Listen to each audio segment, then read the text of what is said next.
What's going on, everybody? This is Afro Think Tank. Today, we're going to talk about TARIQ Nasheed, the leader of the cult of hate, FBA. And we're gonna use TARIQ Nasheed against TARIQ Nasheed. Okay? TARIQ Nasheed is gonna help me cook TARIQ Nasheed, because that's what's about to happen. All right. TARIQ Nasheed and me are gonna cook TARIQ Nasheed. All right. So I'm not going to wait any longer. I'm not going to make you guys wait. Let's get right into it. And keep in mind, TARIQ Nasheed is about to cook TARIQ Nasheed. Anyway, that's all I got to say. It's Afro Think Tank. Learn something, teach something, and tell me what you think in the comment section. I'm out. And connecting with them. How do they treat you as an American going over there? Man, they love us over there. There's a myth that Africans don't like African Americans. Yeah. That myth comes from African immigrants coming over here and the white supremacists telling them, don't hook up with those black folks now. Hey. Because, whenever we talk about injustices, they always tell black people, hey, well, you don't like it, just go back to Africa. But every time we try to hook up, they sabotage it. Hey. Go back to Marcus Garvey. When we tried to hook up with Africa with Garvey, the FBI sabotaged that. Specifically, they sent in agents on Garvey. Back in the 70s, the Big New Brzezinski, they put out a paper saying we do not want Africans and African Americans hooking up at all. Because, there were a lot of African revolutions over there in the 60s and 70s, so people were fighting for their independence. Mugabe and all those people getting those white supremacists up out of there. So they didn't want us hooking up with that. When they did that rumble in the jungle with... If you want to convince a group of people that everything about them is negative, what you have to do is tell them where they're from is a negative place. And this is what they've done to black people. They say, black people, you're negative, you're bad, because Africa is negative and Africa is bad. Images that we have of Africa, we always see the underbelly. We always see the propaganda. We always see the warfare, but they never show the other side. When African Americans were first dropped off from the slave ships, we said, okay, what do we need to do to be accepted by the dominant society? We were told, well, if you change your name from those African names, we'll accept you then. So African people said, okay, we'll change our names. Can we be accepted? They said, well, no, not quite, because now you're using that voodoo and that African religion. If you take on our religion, then we'll accept you. So black people said, well, that's not a problem. I mean, we're familiar with Christianity because we have a version of that in Africa, the whole European Jesus. Garvey and Haile Selassie, Rastafari, there's pictures of him all over the place. So they wear their African heritage as a badge of honor. See, that's the difference between them and us. See, we run away from our African shit. Black folks in America, for the most part, we try to disassociate with anything to do with Africa. Black folks over here love Europe, and even in the Spanish-speaking islands too, like the Dominican Republic and Puerto Rican. A lot of them and us over here, we go out of our way to not associate with Africa. And Jamaicans, they wear it as a badge of honor. See, over here and in the Dominican Republic and Puerto Rico, people won't even admit to being black. I'm Creole. I'm mulatto. I'm mixed. I'm Spanish. I'm Latino. It's beautiful over there, man. And the brothers and sisters are so open to us vibing with them and connecting with them. How do they treat you as an American going over there? Man, they love us over there. There's a myth that Africans don't like African Americans over there. There's a myth that Africans don't like African Americans. There's a myth that Africans don't like African Americans. Because, whenever we talk about injustices, they always tell black people, hey, well, you don't like it, just go back to Africa. But every time we try to hook up, they sabotage it. Hey. Go back to Marcus Garvey. When we tried to hook up with Africa with Garvey, the FBI sabotaged that. Specifically, they sent in agents on Garvey. Back in the 70s, the Big New Brzezinski, they put out a paper saying we do not want Africans and African Americans hooking up at all. Because, there were a lot of African revolutions over there in the 60s and 70s, so people were fighting for their independence. Mugabe and all those people getting those white supremacists up out of there. So they didn't want us hooking up with that. When they did that rumble in the jungle with Ali. Whenever they show images of Africa, they like to show the hunter-gatherers, the bushmen, the brothers running around half-naked with sticks. And that really represents about 1% of the whole population of Africa. As a matter of fact, same hunter-gatherer people up in Europe, there's a group of people called the Sami people who live just like that, who live in mud huts, and they live that hunter-gatherer experience. But you never see any kind of mention of them in the media. You only see the African Bushmen, but you never see the rest of the whole continent and see how people are really living over there.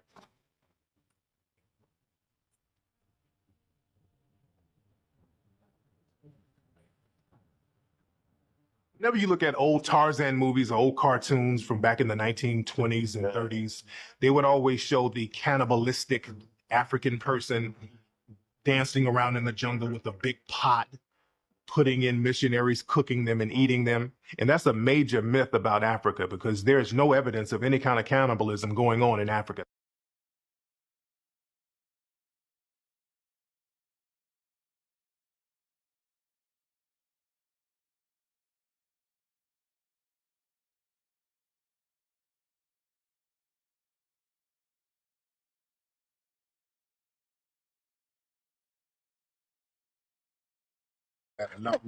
Yeah, I'm breaking. What's up? What country you in? Where? I'm in North Carolina. Okay, where are you from? I'm in North Carolina. No, Raleigh, North Carolina. Where are you from? I'm from here. I was born in this country. No. I see your hairline. You're not a foundational Black American with that hairline, nigga. Where in the fuck is your family from? New York. I was born in New York. No, nigga. Where is your family from? I see that hairline. What part of Ghana is your fucking family from, nigga? You're very offensive. No, nigga. What part of Uganda are you from, nigga? Stop playing. Where are you from? I'm from America. I was born in this country. No, you're not. Not where you were born, nigga. You're an anchor baby. What part of the Congo did your family come from, nigga? I don't know. Okay, now let's play games. Your family, your mom and dad or your granddad are immigrants. I see that hairline, nigga. I see them ashy fucking knuckles. You are not no foundational Black American. I know my people, nigga. I see that disco ass. You're racist as shit. Back, nigga. You are racist. I'm not racist, nigga, but don't act like you a foundational Black American. Let's stop it. I know my folks. I personally believe that all these organizations were thought up by hustlers and opportunists. District. He wants to know why the foundational Black Americans don't like Caribbean Blacks. Honestly, you should probably ask their quote unquote leader. I think their quote unquote leader would have a better answer for you. But as the voice of Garveyism in the 21st century, and as the voice for revolutionary Pan-Africanism in the 21st century, I do not support that organization or its rhetoric. On the ABS and the Black Foundational Movement. The ABS and the what movement? Okay, the ABOS and the Foundational Black American Movement. I'm not disidentifying from nobody. Last time I checked, our Jamaican African brothers and sisters were enslaved. Last time I checked, our Cuban African brothers and sisters were enslaved. Last time I checked, our American African brothers and sisters were enslaved. We were all enslaved together. We were all brought from Africa together. Why am I going to disidentify from my Jamaican brothers and sisters, my Cuban brothers and sisters, my Black British brothers and sisters, my African brothers and sisters, when we are all being victimized by the exact same oppressor? The Jamaicans were enslaved by the British. The African Americans were enslaved by the British, except for the last 90 years. So why are we separating when we were both enslaved by the same power? So let me get this right. There's only 3 million African immigrants in the United States. There's only 3 million African immigrants in the United States. We're going to start a fight with them, but there's about 50 million Mexican immigrants in this country. Twice that number of homosexuals. 5 times that number of feminists. But instead of fighting with them, we're going to pick on the lowest group on the totem pole, our own kith and kin, African brothers and sisters. A house divided cannot stand. It's Pan-Africanism or perish. I respect the ADOS movement, but I cannot support it. Okay, let's go to the next caller. We got a caller that's calling in from Los Angeles. Yes, there are African immigrants who come to America who coon. But there's African Americans who coon. There's African Caribbeans who coon. There's African Canadians who coon. There's Africans in Africa who coon. There's Africans in England who coon. Coonism is not the exclusive prerogative of any one subsection of the race.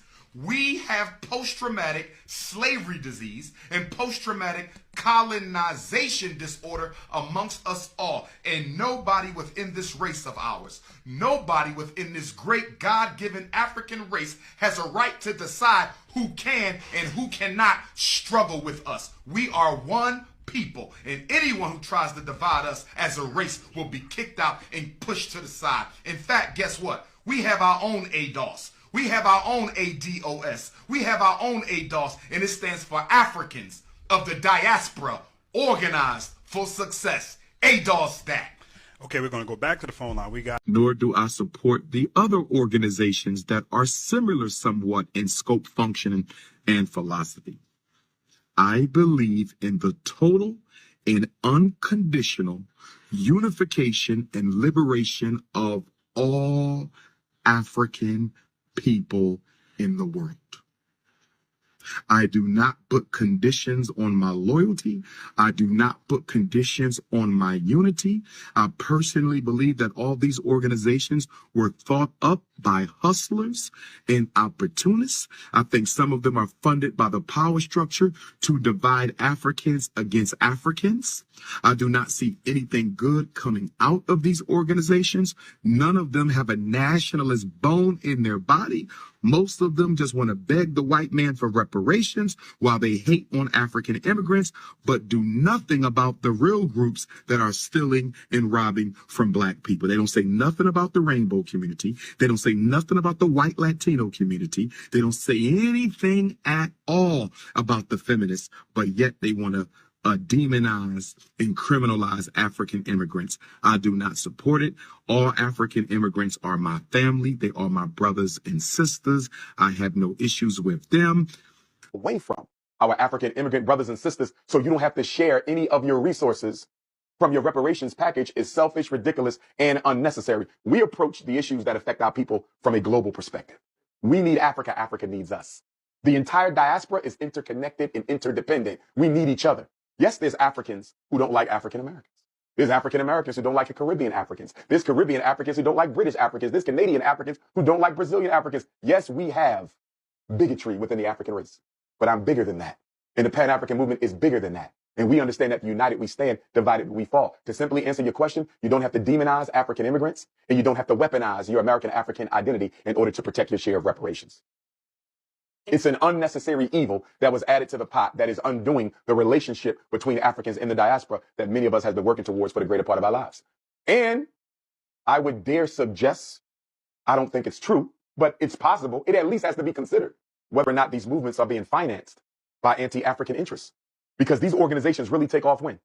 Around 2019, which is the year of return, when African governments was reaching their hands out to Africans in the diaspora saying, come home and be with us. I was in Ghana for the year of return celebration in 2019. So you mean to tell me it's just a coincidence that at a time when Pan-Africanism is at its height, these anti-African immigrant groups come from out of nowhere and start attacking and demonizing and criticizing and belittling African immigrants at the very time that the Pan-African movement is beginning to take off again? I wouldn't be surprised if I read a COINTELPRO paper 10 years from now that say that this was financed by the FBI. I'm not saying it is, because I think they would have chose better people to lead these movements if it was a government-financed thing. But I'm not going to rule it out. I'm not going to rule out the potential that there's some government involvement in these anti-Pan-African movements. Because let us be clear, the United States government has already spoken. It's been spoken of several times in national security study memorandums that the unification of American Africans and continental Africans is the greatest threat to American foreign interests.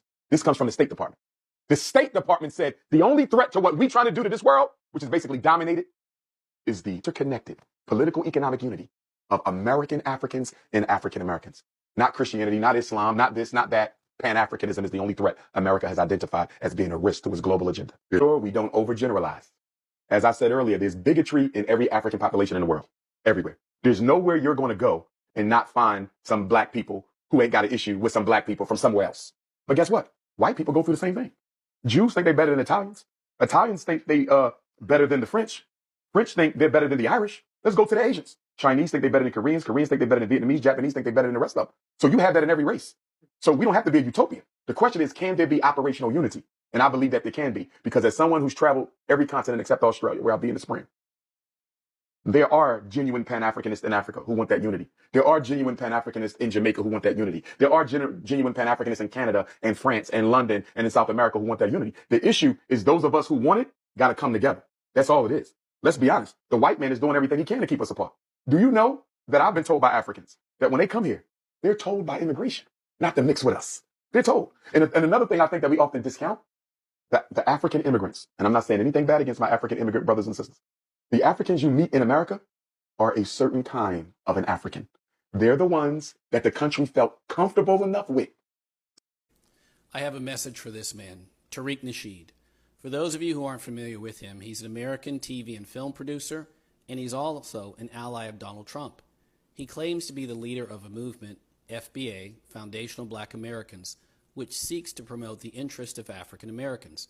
In reality, he's nothing more than a two-bit hustler who is allowing his skin color to be used by racists like Donald Trump and J.D. Vance to launder racist, anti-Haitian immigrant sentiment. Shame on you, TARIQ NASHEED, and I have a question for you. How cheaply were they able to buy you? What did it take? An invite? A dinner? A couple of clicks on a tweet? Was that enough to get you to allow your platforms to be used to promote hatred and threats of violence against your fellow brothers and sisters of African descent? The fact that you would seek to promote anti-Haitian American sentiment on the part of black people is shameful. We all came over here on the same boat. There were just different stops along the way. You're nothing more than a very slick, two-bit modern-day overseer on the plantation who is doing the bidding of racists like J.D. Vance and Donald Trump. And this is another message for Dr. Cornel West. You have 48 days to continue the grift and to take whatever money is being given to you to act like this type of man here, TARIQ NASHEED. Or you can salvage what's left of your legacy and stand up for the things you claim to care about: truth, justice, and love. Dr. West, we already know where a hustler like TARIQ NASHEED is going. The real question, what will your legacy be? The moment that y'all realize that 90% of the hoteps that y'all follow on social media are literally nothing but con men and freaking misogynist womanizers and former pickup artists, and y'all actively start reading things by people like Stokely Carmichael and Frantz Fanon, is the moment that black love can truly take seed in the black community. Just putting that out there. The foundational black American. Flee where? Fled. Where? You fled your homeland. Jamaica. You fled your homeland. Yo, you know what? You right there to fight. Yo, hold on. You didn't stay there to fight and make it better. All right, let me calm down. You didn't stay there and fight to make your country better, my nigga. So you can't do nothing to us. We stay here and make our shit better. We go through the hardships and we stay to make it better, my nigga. You ain't in Jamaica. You are right. How come you ain't in Jamaica fighting for your family and your lineage, my nigga? How come you ain't in Jamaica talking that gully shit you talking? You ain't in Jamaica. How come you ain't there fighting, nigga? You got all that mouth here. You ain't over there getting the Asians and the Indians off their ass in Jamaica. I go to Jamaica all the time, nigga. So don't have all that smoke for us and you ain't got it for them. Thank you. Have a good night. Nigga, fuck off my phone, nigga. That's how you handle that. You don't call up talking nothing to a foundational black American and you done fled, nigga. Think about it. What are you doing today, sir? Now, how am I tethered on my homeland? You don't know where your homeland is. I'm here. Where else would my homeland be, little musty man? You don't know where your ancestors came from. You're a tether. How was a musty fleeing? You are Watch your mouth, little moist boy.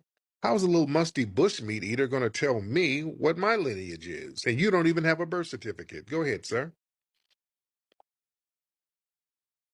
Go ahead, sir. Unmute your microphone, sir, and watch your language. We're not going to have... It's that delayed mute, you tether. Stop muting the space, tether, man. Okay. That's your new name. Yeah, that it don't hit, though. It don't work. I'm not offended by that. I don't care what you're offended by. Because you're trying to project your offensiveness. You on that warehouse. Okay, watch your language, little sassy tether. You saying tether to us, that don't hit because we're not tethers, sir. So that don't work. You're failing, sir. You're failing at your trolling, just like you failed in your homeland, sir. How does it feel to be a triple failure? You're failing at everything. You failed at your homeland. You're failing over here. You're failing with your trolling. How does it feel to be musty and failing, sir? Come on, brother. Come Let on, me you. let me ask you something, Tether. Do you sit down when you pee? Oh, no, but your grandma does. Your grandma sit down when she pee, and she sits down on an inner tube peeing in the ocean, floating over here, sir. That's the problem. If you didn't flee, you would have better jokes than what you have, sir. Ubuntu, you don't take your flip flops off and try to do a victory lap. You've been exposed, Tariq. Sir, Red-headed. the only thing that exposed is the must from under your arm, sir. That's why you need some root work at rootworkstyle.com. I suggest you try the Mango Mojo. That works good on Got the Tether five. Funk. But go ahead, sir. You got the $5 velvet gas station jacket. Fuck you and that leather jacket, young man. You know I'll rob you. You better not come to Louisiana. I put that on the dead lions. You heard me? Sir, if you're down in Louisiana, please don't mix Jollof with jambalaya. All right? Oh, no, do that shit. Because we don't want people getting sick. And you All be right. zero and rice. Now what? And we do what, sir? You be eating zero and rice. Well, sir, that's better than the red. Zatarans is better than Red Cross rice that your family ate when they were on an inner tube floating over here, sir. I'd rather have that. Rich, don't try to put that in my family, you fucking accuser. I'm rich. I drive a Hellcat. I don't need no. No, you drive a meerkat, okay? You had a bunch of meerkats in your backyard back home, and you brought some of the meerkats over here with you, nigga. But go ahead. Prove it. Well, I hear animals in the background now. You carry animals in your Uber. Prove it or mute it, young man. Don't try to put that shit on me. But Yes. So yes, if sir. you want You to and fight my head, just say you and your meerkat can get the hell out of here. All right. Let me get some more people.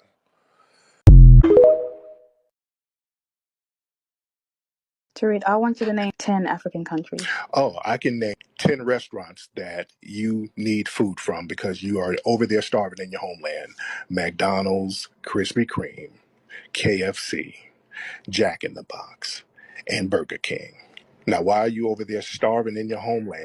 I think you need to take some advice from our skinny Africans and Americans, Black Americans. Put down the fried chicken, stop it. put down the macaroni because you're fat and it's not good. No. We're sexy. Our rib cages are not showing, ma'am. You're over there with rib cage showing and flies all over, grown ass people with flies all over them, and you don't even have the strength to swat the flies away. You can't say nothing about foundational Black Americans, ma'am. The average Black American woman looks like Lizzo. The average African woman looks like Naomi Campbell. Oh, stop! I'm really sorry to Stop! break it to you. You look like Naomi Camel, not Naomi Campbell. A Naomi Camel, a Nairobi Camel. Okay, that's what you meant. Not Naomi Campbell, a Nairobi Camel. That's what you look like, a Nairobi Camel. Strong face, skinny body, and a hump in your stomach. Okay, you're not going to sit here. Y'all have a lot of hatred for foundational Black American women. Man, why did you steal cake soap? Why did you steal a burqa? Why did you steal a baby hyena and breed it with a pit bull? There's questions I have for you. You have a scamming, stealing, cutthroat mentality. I'm gonna take a quick second to address this clown. I come from FBA lineage. I stand 10 toes down. I meant what I meant, and I said what I said. I ain't taking advice from somebody who fled. Talking about our reparations claim, you sound lame. It sounds like you're just ashamed you got nothing from Spain. Instead of pocket watching us, pocket watch your home. Cause when things got rough there, your ass was gone. You pudgy little bastard, go eat you a salad. Sitting over there, looking like a broke DJ Khaled. I got something for you, like I'm your employer. I'm sprinkling truth like you sprinkle Goya. You ran from your homeland and fled with the quickness. Now do me a favor, stay out of FBA business. you want to convince a group of people that everything about them is negative, what you have to do is tell them where they're from is a negative place. Wait. Before you go, for all my subscribers and philanthropists out there, I'm building a solar power community water bowl system in Nigeria. It's going to cost between $5,000 and $6,000. I'm trying to raise money. If you want to participate and help me build this solar power water system, please donate to the Cash App and put solar water in the notes. Solar water in the notes. I'll put PayPal, Stripe, and Zelle. Anyway, thank you. That's all I got to say. It's Afro Think Tank. Learn something, teach something. I'm out. Thanks for watching Afro Think Tank. Don't forget to like, share, and subscribe. And follow me on Substack and Patreon for more content. Remember, it's Pan-Africanism or nothing.